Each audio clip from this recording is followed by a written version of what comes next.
and she was at They just said that there are some. One from West Midlands he works at Coventry University. He's written a book on the popular resistance in Palestine. It's well worth reading it because it puts into perspective as to what's actually happening in Palestine, and it's very, in the context of what's actually happening today in Palestine. It is very useful book. You need to speak up. Can you hear me? We can now, yeah. Okay, so Well, I shut the door and you talk. yeah, we should shut the door for the time being anyway. I think so. Marwan will speak first for about 20 minutes. Then there are two other speakers. Marwan Darweish, he's from Bethlehem. He's been actively involved in the Committee for Popular Resistance in Palestine. And there is Phoebe, who's from the International Solidarity Movement. She has spent a couple of months in West Bank last year, and she will share her experiences with us from there. And I think she's also got a small movie as well, or photos that we may be able to see after we've actually had the chance to discuss Marwan's book. If you haven't already bought Marwan's books, please do so, because I don't really want to have to send them back to the publishers. And also, I mean, it is certainly a book worth reading in terms of what's actually I'm happening. expecting that we will be ringing them to send us a shipment more. straight I think they away. were going to send us 30, for some reason they've only sent us 15, so we should really get rid of what is left. So, and also I think we, in terms of what's actually happening in Palestine today,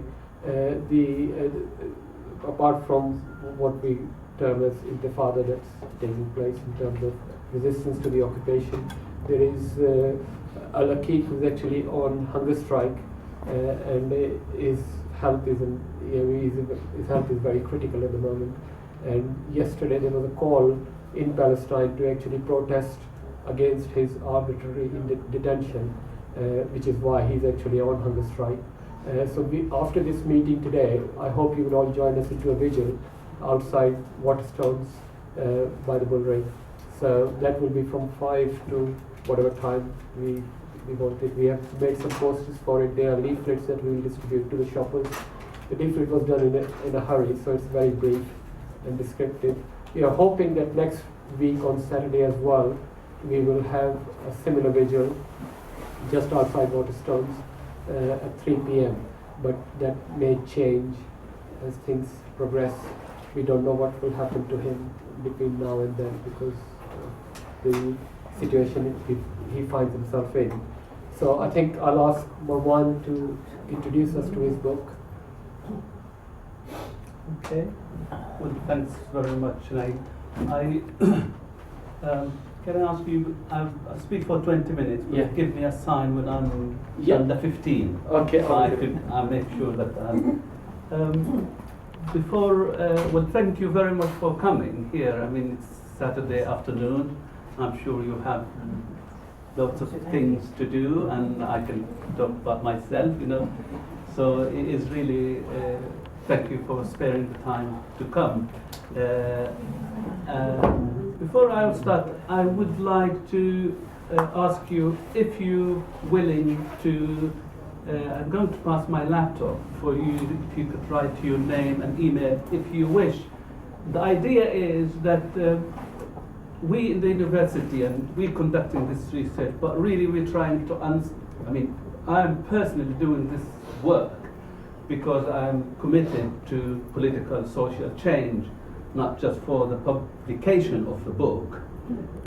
So we are interested in what impact this actually will have on people. I mean, we are going to translate it to Arabic and possibly to Hebrew. So if you are willing to write your name and email address, we might write you an email in 2 weeks, 3 weeks to ask you a couple of short questions if you will be willing to answer them. So Mahmoud, you start first, and then you pass my laptop to the rest. So what I would like to do is to give you a brief description and some of the findings from a research that we conducted over 2 years, we interviewed over 100, maybe 120 people from the north in Jenin to the south in Hebron. And we interviewed activists at the local level, we interviewed people who were leading this work, Mahmoud, we in Bethlehem and others, and people who involved in the political level from the different political parties, plus a good number of Israeli activists, co-resistors or part of the resistance, politicians, and internationals. We interviewed people also in the UK, Germany, and Spain, but we didn't really include that in a way that reflects really what we did in the interviews. I might say 2 words about it.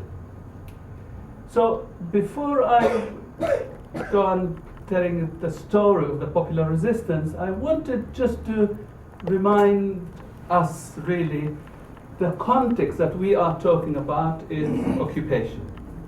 And I'm guessing that people have here some understanding of the situation there.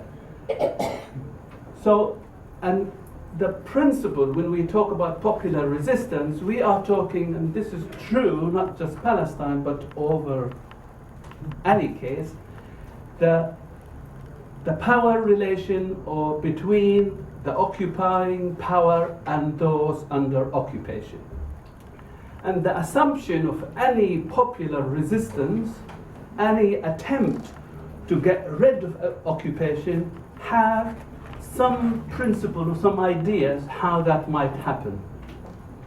So the occupier, any occupier, thinking that it's, and assuming and practicing that those under occupation will be cooperating with the occupying power by willing or by force. And in a way, to change the relationship between the parties, you need to make the policies of any occupying power very expensive. That the policies of what they're doing will be very high. And to do that, you need a very strong civil resistance in that context to get rid of the occupation. A note I want to say, I might use the term popular resistance, I might use unarmed resistance, which is the term that we use in the book. And the reason for that is, from those who studied nonviolent resistance, throwing a stone, it would be considered as a form of violence. So we use the term unarmed because we are referring to activities that does not involve use of arms. So if you are a pacifist or you are a principled nonviolent resistance, you might say, oh, it's not really a nonviolent resistance. So for that, I will use the term popular resistance, which what the Palestinians use, or unarmed resistance. So out of and the other point is, in any change, that you need really to have some influence on the society of the occupying power, or to shame those who are occupier, the shame of the power they use over those who under occupation. So when we surveyed and we met with people and we asked them, what do you do and what form of resistance you have, we could categorize 3 types of resistance that we identified. These are some of the people, just so you'll have an idea. We actually met a lot of people, and you can tell that I didn't take the photos because I'm in almost all the pictures. It's my colleague Andrew who did it.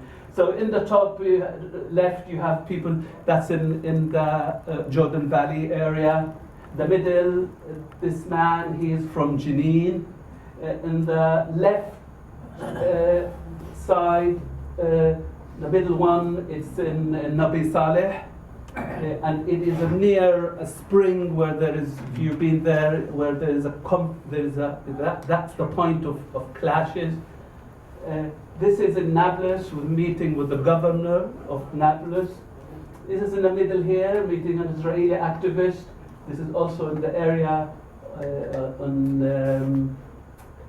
the Jordan Valley. The top is in Hebron.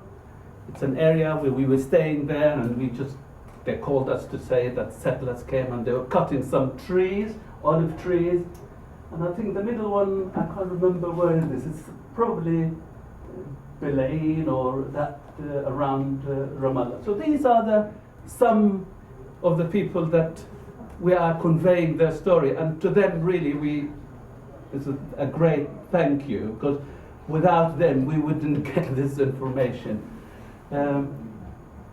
So when we ask them, what is it how do you resist, and what type of resistance you have? So the first thing is we could identify is what called that offensive type of resistance. This is the protests, the demonstrations, the confrontation against settlers or the war. It's the sit-ins, it's the blocking of the roads, it's occupying places. So that is a type of category. And we need to acknowledge the courage that people can do such an activity. And I'll say a few words about the responses of the Israeli military forces to that. The second type is the more defensive type. It's the type which is really particularly through writing, documentation, monitoring. It's a lot of it done by some of the Israeli organizations and Palestinian organizations. It's the type that ISM will do, accompaniers will do, so to accompany people to their land, to their school. It's the type of activities that Palestinians will appeal to the Israeli legal system. And the third type is more what we call is the constructive, is the type that people took the initiative to not just to respond or to have an offensive, but to do something more constructive, which is, from those who are familiar from Gandhian sort of practices, is to be able to create an alternative to the occupying power. And this alternative in Palestine, we could see it. Some of it was so quiet and so that sometimes the people in Ramallah or in the leadership didn't know really about it.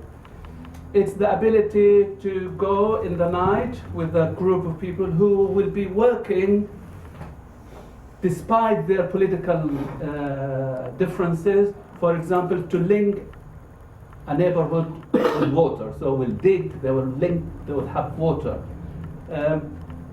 It will be the work that's happening in Area C, in the Jordan Valley.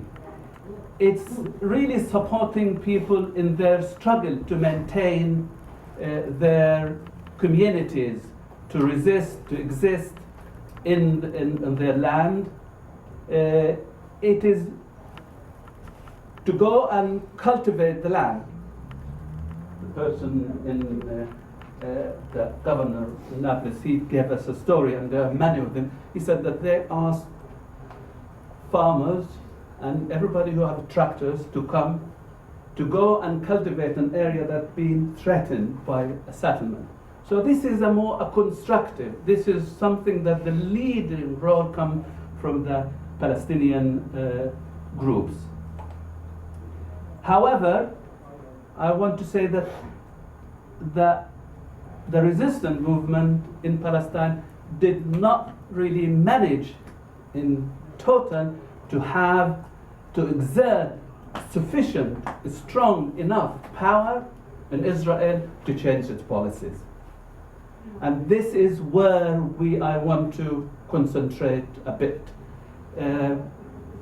That the public in Israel, the decision makers in Israel, still doing the same thing. So this is a challenge for any activist, for a movement who want to change this. How can you go about doing that? There are two aspects for it. One is, my view, the need to be able more strategic how to address Israeli society. And the second part is, how do you have a much more coherent, strategic, strong, popular resistance movement in Palestine, grassroots movement in Palestine. And I want to read you a quote, because we interviewed one of the Israeli activists, to show you the desperation that they had. And she is a woman who goes twice a week from Tel Aviv area to the Jordan Valley. And I read the quote. People here in Israel, they just don't realize they don't have to deal with the occupation. It is a different world for Israelis. Israelis are comfortable with the situation. People look the other way. People live with it.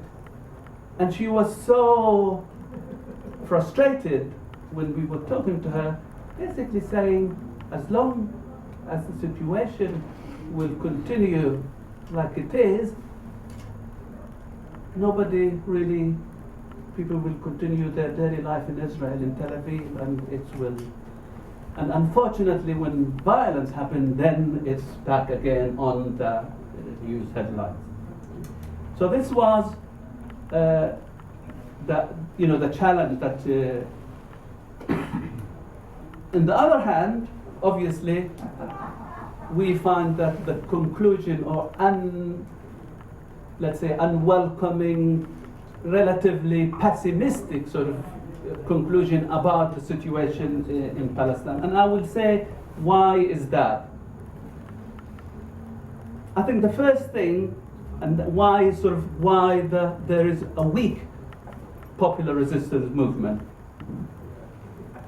I think the first, that there is no anymore the socio-political basis for mass resistance in Palestine.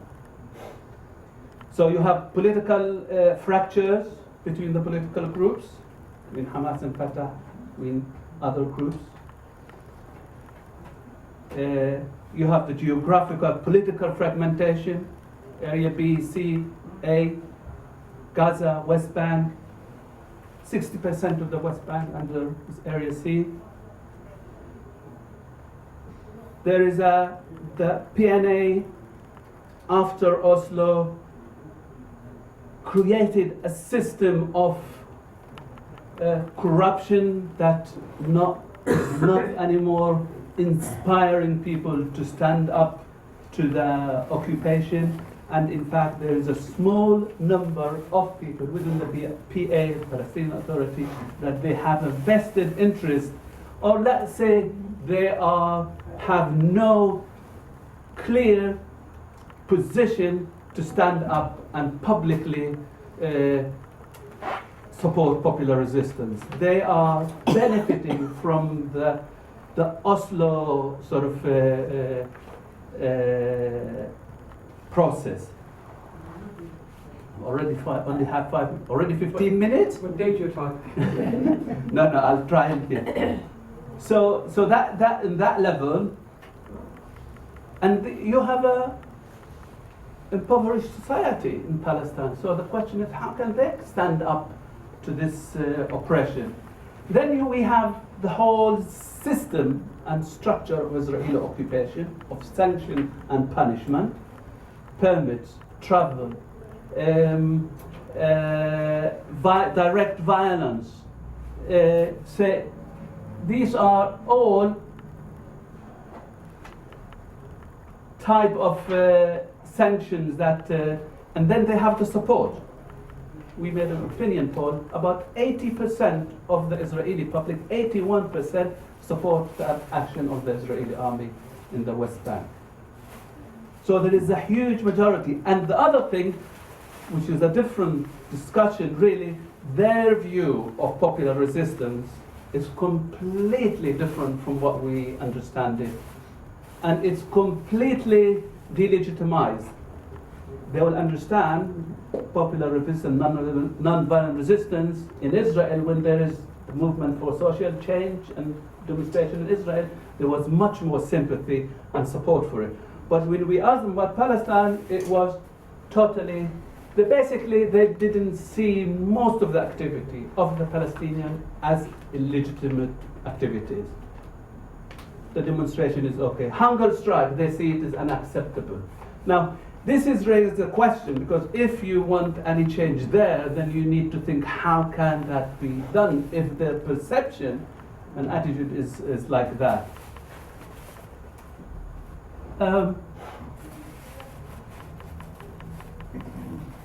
I think as a result of the Oslo process, what happened, and if you compare, say, the first Intifada and now, what's happening now, there is an erosion of civil society networks, voluntarism, willing to contribute. I remember, what you would remember, many people who was active during the 80s and until mid-90s in Palestine, you could see the willingness to contribute, voluntarism, participating in activities that you felt social responsibility. This is not happening. And partly I would say that there was an erosion of this spirit of self-help and community solidarity. There is a culture, and this is really came out of the Oslo in a strong way, consumerism. It's all about, banks, they're offering loans to teachers. It's a disaster. You see teachers who earn 2,000 shekel, 400 pounds a month. The banks will be offering them 20,000 loan, 10 times more than their salary. This is sort of imprisonment of, I have to work one job, I have to work in the afternoon, I have to work in this, I have to do that to be able to pay and continue. So that's created a situation where you think twice, how can I take more role?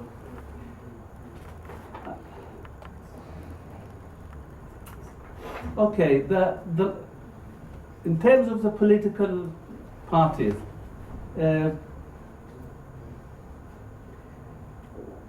I think in short, I would say, Fatah is the main political group, active, organized, could take people to the streets. There is no clear strategy from them that they want to do that. In fact, I would say that they are scared from any popular resistance mass in the streets. Despite the fact that you have declaration, people will say, politicians from Fatah, they will say that we want and we support non-violence, but from that to taking people to the street and encouraging them, I think there is a big gap. And when they wanted to do it, they did. For example, there was an activity in Hebron. They organized 3,000 or so people came from all over the West Bank, from the Fatah youth, to participate. So that is, and this is a big problem, because if the political elite are not keen to do it, then the pressure has to come from bottom up, not from the top down. So this is obviously, as a result of that, you create a weak, everybody just being worried about their own home, their own family, their own children, their own income. The solidarity is weaker, and then weaker, resistance. So, and here I'll stop. So what is the significance then of this resistance? And I want to say 2 points. One about the significance to the Palestinians and one significant to you, because I think that is very important, because we are in Birmingham and we are international solidarity. The first thing, it is important for the significant for the Palestinian, this resistance, despite I would call it pockets of resistance, what's still important about it, that it provides ongoing evidence that the Palestinians refuse to accept the occupation without resistance. There is no legitimacy to the occupying power, and that we will continue and we will resist, even if it's pockets, even if it's small. We are not raising our hands. And the second point, that this resistance is actually feeding the international organization and solidarity groups. People like you in the church, in the mosque, in the synagogue, in ISM. It is inspiring people outside Palestine to take role. And why it is important, what is the significance of the international solidarity? And here is, I think there is first importance and contribution internally to the Palestinian and externally outside Palestine. Internally in Palestine, the role of internationals are significant. It's because there can be a protective shield on the ground. And I say somebody, a little quote, they are a form of protection on the front line, like a human chain against the army. That's one quote. The second, when I see them, I know that I'm not alone. This is empowering. So there is an accompaniment, monitoring, witnessing, documenting the right. And this is important for the people there. As I said, the fact that the accompanier will walk with a child or with a group of children from their homes to the school, trying to protect them from the violence of the settlers or the army, this is very, very important to the people on the ground. This is much more important than loads of books and things that we write, because this is so critical for them to stay. Because the idea is to clear it, to clear them from there, to move them out. And it's important on the external level, I mean to you here, that I describe it like a boomerang. You know, where you throw something and it goes out, and if you are good, it comes back to you. So if you have an activity, this might come to you here, to Church Lane, Park Lane. Then you might have, you maybe a teacher, you maybe work in a church, maybe you are in a trade union, maybe you are a political activist. So that will help you to take you the message to your constituency. Then you might be saying, what can I do? Then you might talk to your councillor, to your MP, to your union members, etc. This is my push towards change the policy. That's impact will return to Palestine with more inspiration and more empowerment. So it is a form of a chain sort of that could go out and come back positively to people. And I'll read you just one or two of the quotes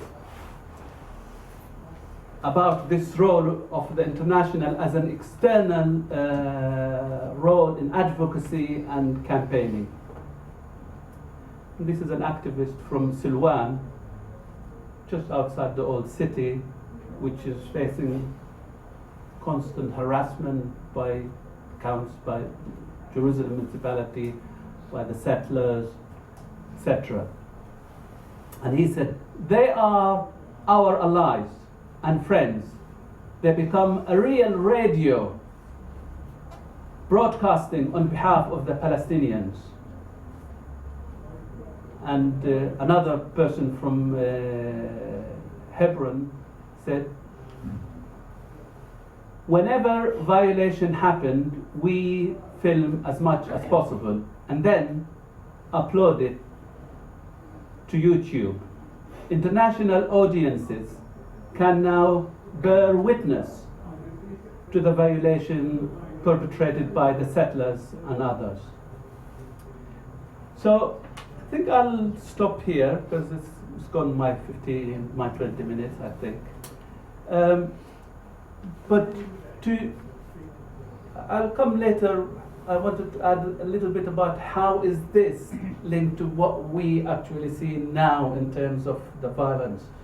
Because I think it is, for us, we saw the writing on the wall already 2 years ago, 3 years ago. It was not really a surprise to see the attacks that is happening now against civilians or against the Israeli army.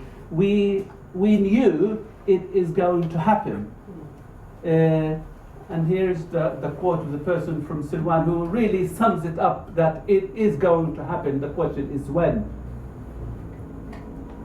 He said, here, that's in Silwan, outside the old city, there are daily clashes with the settlers. There are confrontations and provocation from the armed settlers, in addition to all the social deprivation, poor schooling, unemployment. The young are suffering. It makes them angry, and it's easy to provoke them. We are close to our limits. We can't take it anymore. And that's what really happened in the last few months. Okay, I'll stop here. Thank you very much. Yeah.